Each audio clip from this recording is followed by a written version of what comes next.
Assalamualaikum warahmatullahi wabarakatuh.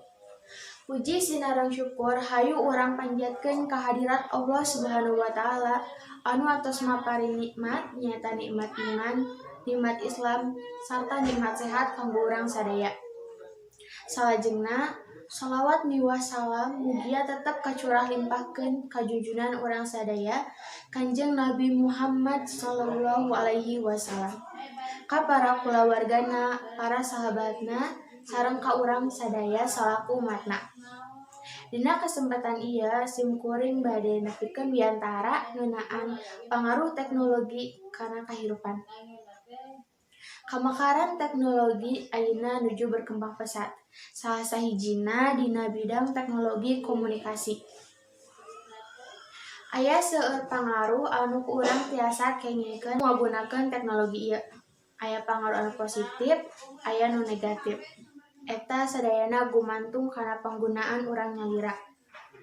Pangaruh anu positif nyaeta urang anu biasana ningali berita dina TV, koran, majalah, sareng radio.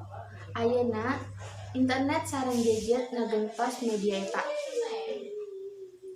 Perkembangan teknologi ayeuna parantos ngarobih gaya hirup masyarakat dina maca berita, milari hiburan, ngagaleuk kabuntuhan sadidinten anu langkung praktis pikeun dilakukeun ku ngagunakeun telepon.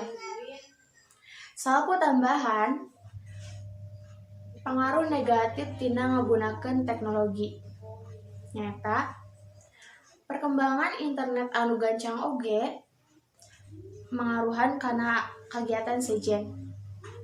Dasarna manusia mangrupakeun makhluk sosial.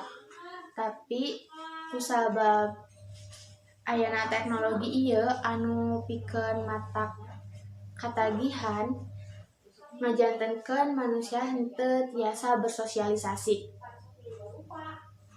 Aranjeunna henteu komunikasi sareng lingkunganna ngan ukur ngurung dirina di kamarna.